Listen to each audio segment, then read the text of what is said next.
En capítulos anteriores de nuestra serie Origen, ya exploramos todo sobre el surgimiento de nuestro mundo, la aparición de la vida en la Tierra, la prehistoria, la formación de las primeras civilizaciones y todo lo que ocurrió con estas, durante la Edad del Bronce y la Edad del Hierro.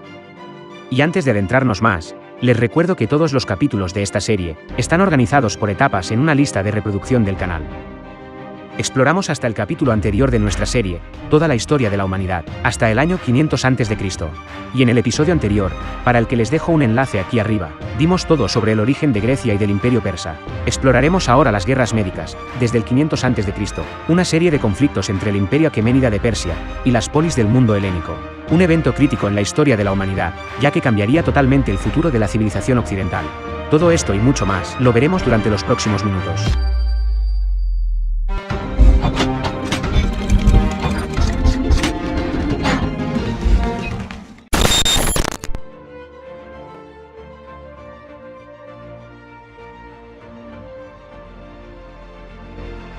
Retomando donde dejamos en el capítulo anterior, en el 490 a.C., Darío I, rey de Persia, había enviado mensajeros a todas las ciudades griegas, exigiéndoles que aceptaran la soberanía persa.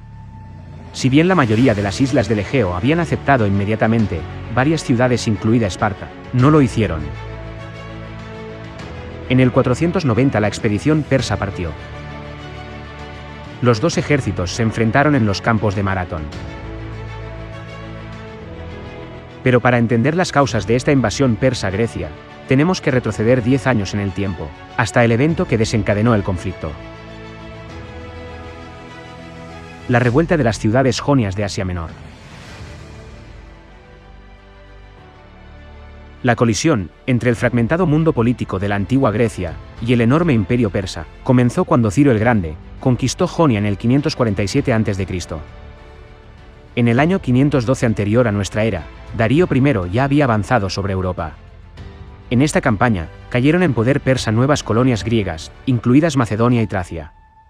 El imperio persa había alcanzado su máxima extensión.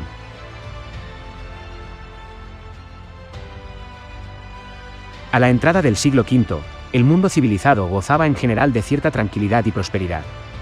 El rey Darío I gobernaba suave y eficientemente el vasto imperio persa, desde Libia hasta el Indo. Sin embargo, la tranquilidad no tardaría en acabarse. En el 499, las ciudades jonias de Asia Menor organizaron una revuelta contra el dominio persa. Ese año, declaran a Mileto independiente y las otras ciudades jonias expulsaron a los gobernadores persas. Cuando Jonia estalló en una revuelta total contra los persas, pidió ayuda a su madre patria, Atenas. Luego, los atenienses cometieron quizás su mayor error estratégico en un siglo. Enviaron tropas para ayudar a los rebeldes jónicos. Con la ayuda de los atenienses, quemaron Sardis, la capital de Jonia. El fuego comenzó a correr de casa en casa hasta que todo el pueblo estaba en llamas, y Sardis fue quemada hasta los cimientos. La revuelta jónica fue un evento muy importante en la historia de las relaciones entre Grecia y Persia, porque se encuentra en la raíz de lo que sucedería durante los siguientes 80 años. Atenas había despertado a un gigante dormido. El rey Darío I de Persia, con más de 60 años, no estaba dispuesto a dejar las cosas como estaban. Reunió barcos fenicios y se hizo con el dominio del mar Egeo, aislando a las ciudades jonias.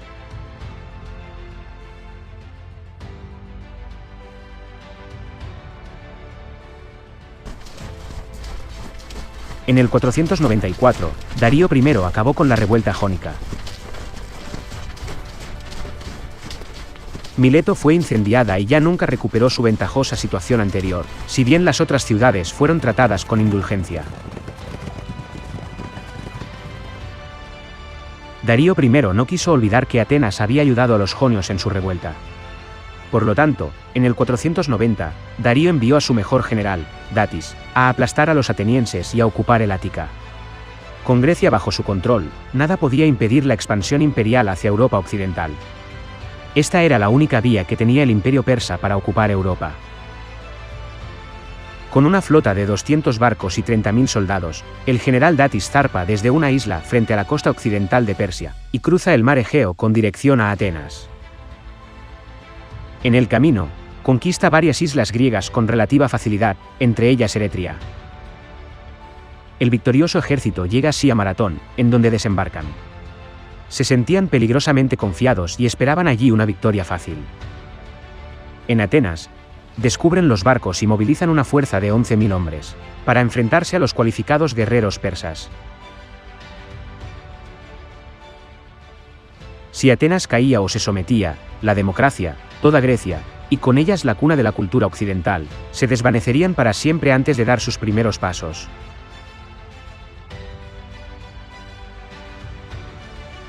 Los persas contaban con un aura de invencibilidad, pues jamás un ejército griego había derrotado a uno persa en campo abierto, ingrediente moral que favorecía el derrotismo, la resignación y las deserciones en el bando griego. Los griegos carecían de caballería y arqueros, y eran ampliamente superados en número. A la cabeza del ejército ateniense estaba Milcíades. Milcíades conocía a los persas y estaba convencido de que el hoplita griego estaba mejor preparado que el soldado persa, tanto en armamento como en preparación.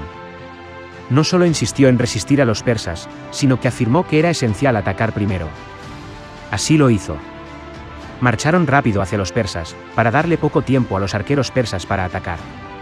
A corta distancia, las pequeñas cimitarras de los persas y sus ligeras armaduras no estaban a la altura de las fuertes armaduras y las largas lanzas atenienses. La estrategia de Milcíades funcionó tal como lo planearon.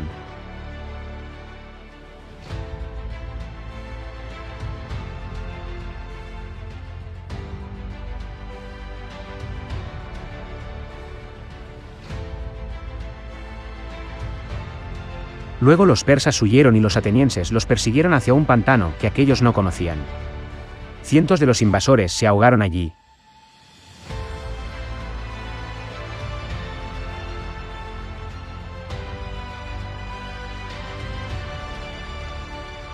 A pesar de que los persas sufrieron grandes bajas, muchos lograron retirarse malamente hasta sus naves. Pero Milcíades no podía permitirles zarpar, porque si podían abordar esos barcos y lograban navegar hasta Atenas, aún podían tomar la ciudad. Milcíades ordenó a sus hombres incendiar los barcos persas. Pero solo consiguieron destruir 7 de las 200 naves. Estas naves partieron en dirección a Fálero, un puerto de la península, cercano a Atenas. Si los persas llegaban a la ciudad antes de que los atenienses supieran que ellos habían ganado la batalla, Milcíades temía que los atenienses se aterraran al ver llegar la flota y se rindieran, a pesar de la victoria de su ejército. Milcíades debía hacer llegar a Atenas la noticia de su victoria rápidamente. Envió al corredor Fidípides. Este corrió 42 kilómetros para llegar a Atenas en 2 horas. Allí anunció la victoria griega.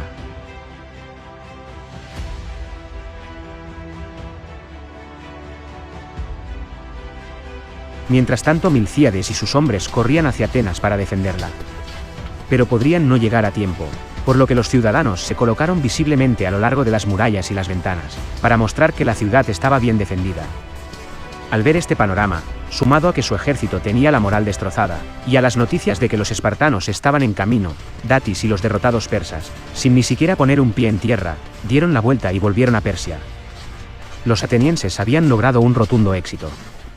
El ejército de Milcíades, a pesar de ser muy inferior en número, mató a 6.400 persas y solo perdió a 192 de sus hombres.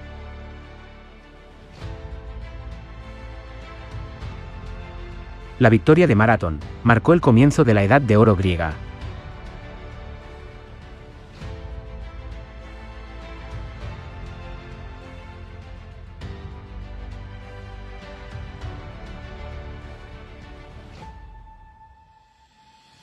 El comercio floreció.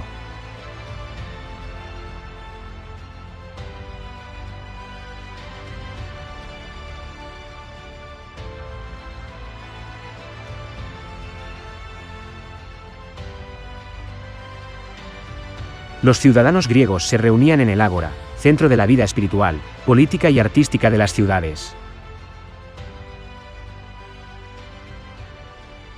Los griegos dominaban los mares con sus avanzadas embarcaciones.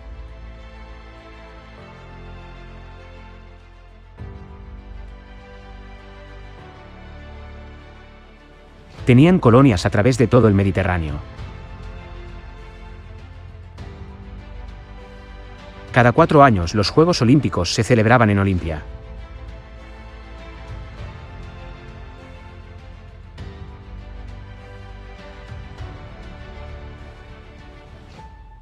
Las guerras quedaban suspendidas entre las polis durante el evento. Cientos de participantes competían allí.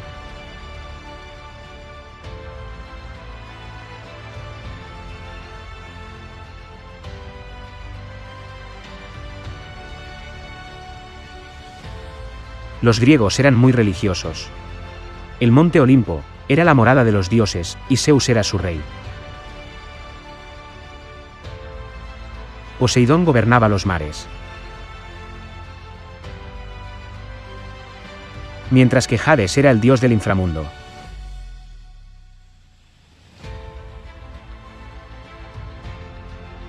Los griegos adoraron a los héroes de la era micénica, como Aquiles, Odiseo y Hércules. El templo de Delfos era el principal centro religioso.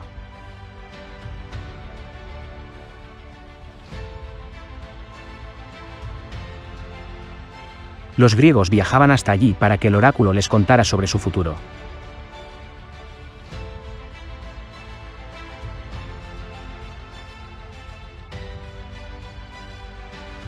La pitonisa era la alta sacerdotisa de Delfos, que entraba en trance para comunicarse con los dioses.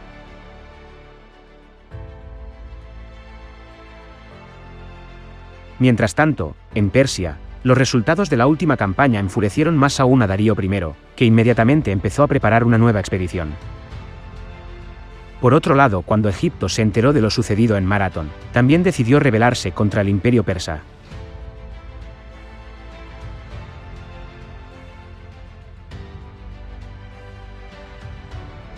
En el 489 murió el rey espartano Cleómenes, y su trono fue ocupado por Leónidas, el medio hermano de Cleómenes.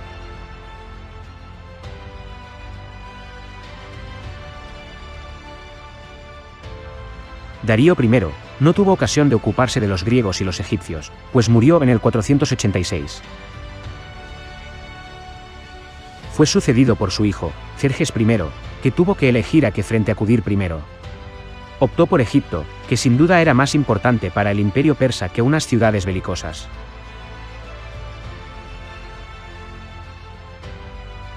Los babilonios terminaron por rebelarse también. En el 484, Jerjes I había sometido a Egipto, y sus ejércitos se encaminaron a Babilonia. Allí se encargó de destruir la religión babilónica. Babilonia entró en un proceso de decadencia del que ya nunca se recuperó.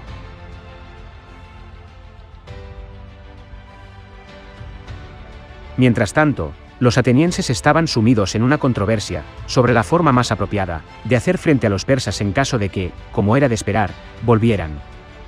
Naturalmente se consultó al oráculo de Delfos, cuyo consejo fue que los atenienses se protegieran con murallas de madera. Levantaron entonces grandes murallas para proteger sus puertos,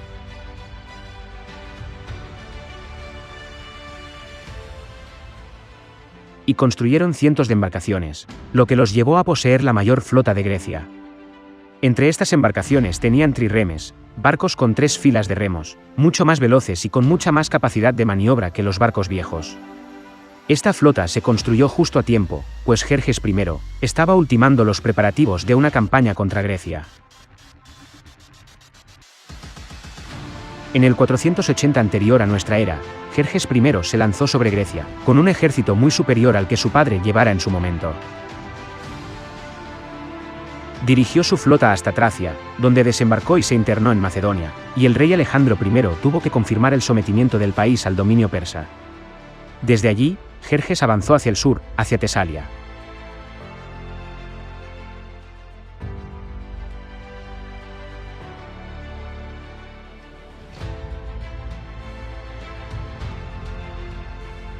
El rey Alejandro I les aconsejó a los tesalios que se retiraran, pues el ejército persa era demasiado poderoso.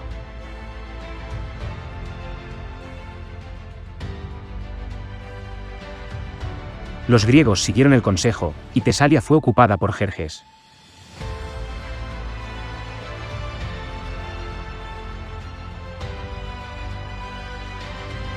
Esta vez, los espartanos fueron al encuentro del ejército persa.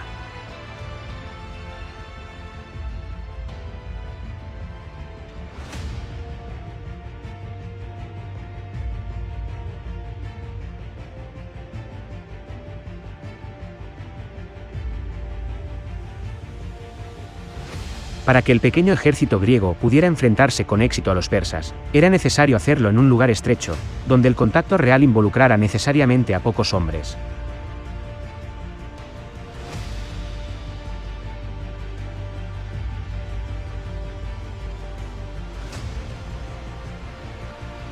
Un lugar adecuado era el desfiladero de las Termópilas,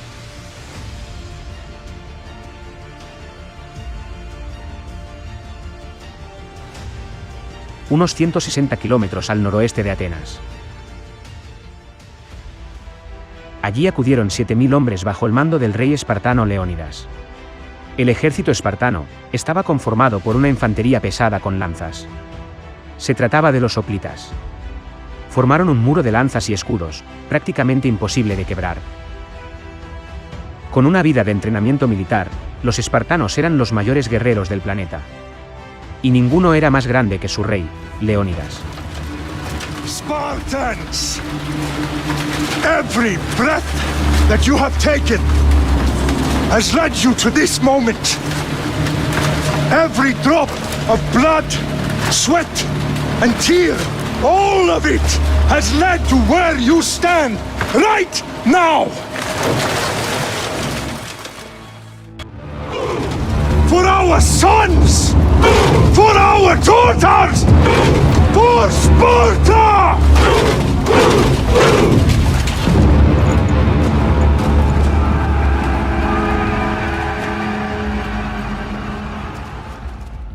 Así fue, los espartanos resistieron tenazmente al ejército persa.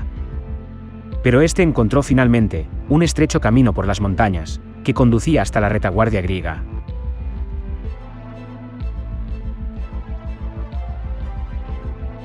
Jerjes I envió un destacamento y los griegos se dieron cuenta de que iban a ser rodeados. Leónidas ordenó la retirada, pero él mismo y sus 300 mejores hombres decidieron quedarse, ya que la retirada hubiera sido deshonrosa.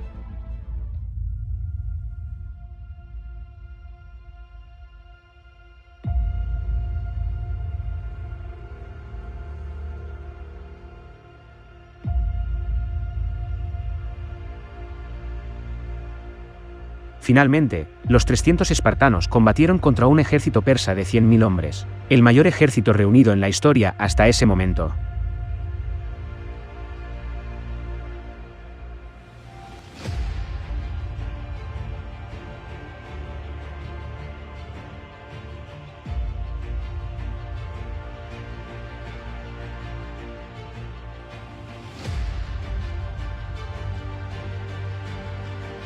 Pero los 300 no resistieron el ataque de los persas, y todos murieron en el enfrentamiento.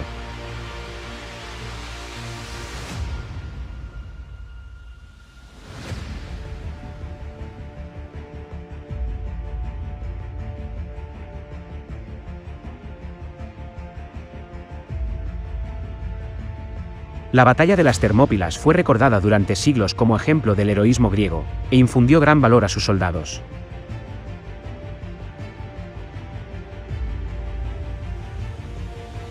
Cuando los espartanos yacían derrotados, el ejército persa marchó hacia Atenas. La ciudad fue saqueada e incendiada. Pero lo que el rey persa se encontró allí fue una ciudad vacía. Todos los atenienses se habían refugiado en las islas vecinas, y los barcos griegos esperaban entre Salamina y el Ática. Pero la guerra no había terminado. La flota aliada griega ya había navegado hacia Salamina, para ayudar en la evacuación final de Atenas. Si Jerjes destruía la flota aliada, estaría en una posición inmejorable para forzar la rendición de los griegos.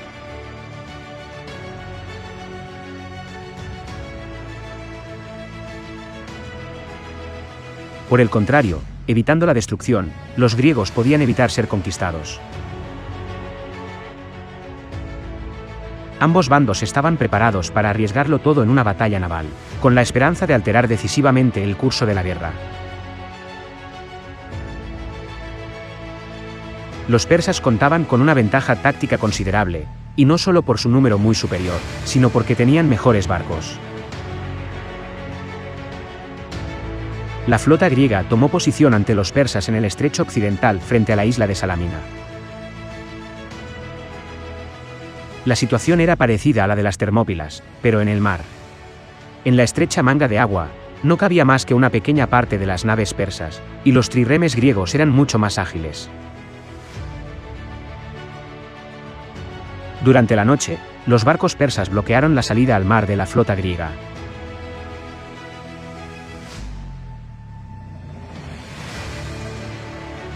Internándose en los canales de Salamina para atacar a los helenos. Los persas estaban jugando en el terreno que quería su enemigo.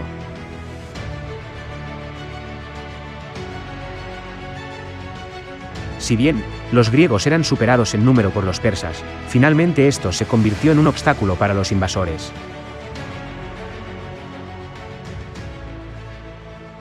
Una oportunidad que los griegos aprovecharon para lograr una victoria decisiva.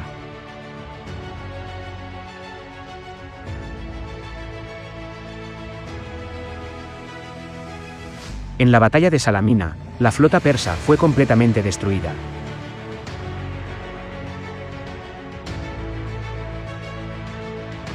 Fue el mayor combate naval de la antigüedad que, tras el triunfo de la flota griega sobre las fuerzas persas, sentó las bases del florecimiento de Grecia y Europa. La defensa griega ante los persas fue un hito en la historia europea. De haber sido derrotada, el ejército persa hubiera seguido su avance sin obstáculos, extendiendo su imperio hacia la Europa continental. Probablemente habrían quedado sepultados, tanto la cultura griega, como el imperio romano.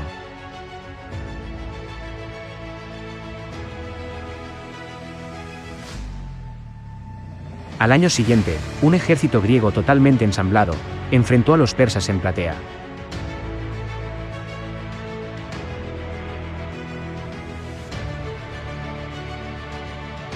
En agosto del 479 anterior a nuestra era, un ejército de 100.000 griegos venció a un ejército de persas de 150.000 hombres en Platea, poniendo fin a los intentos de invasión a Grecia.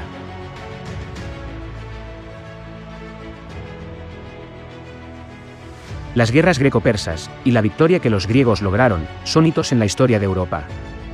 Una victoria persa habría tenido severas consecuencias no solo para los griegos, sino para el futuro de toda la civilización occidental.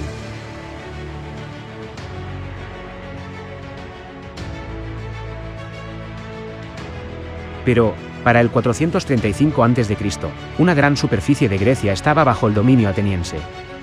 Atenas se había convertido en una ciudad muy poderosa y los espartanos comenzaron a temer por su propia independencia. En el 431, en la guerra del Peloponeso, se enfrentaron a Atenas, Esparta y las ciudades aliadas. La guerra se prolongó durante casi 30 años y fue devastadora para Grecia. Todas las ciudades-estado se involucraron en esta guerra.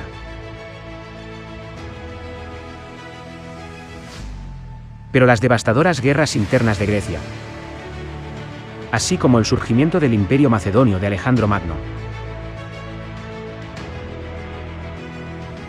el de la República Romana y el posterior Imperio Romano, uno de los más fascinantes, de los más poderosos y vastos de la historia de la humanidad, además de todo lo que sucedía en China, India y América por ese entonces, será la temática de los próximos capítulos de esta serie. Gracias amigos por llegar hasta aquí, y por formar parte de esta comunidad. Si no estás suscrito aún, no olvides hacerlo y dejarnos un like en el vídeo, para que pueda servirle también a mucha más gente. Si te gusta el contenido, por favor no olvides compartirlo por redes sociales.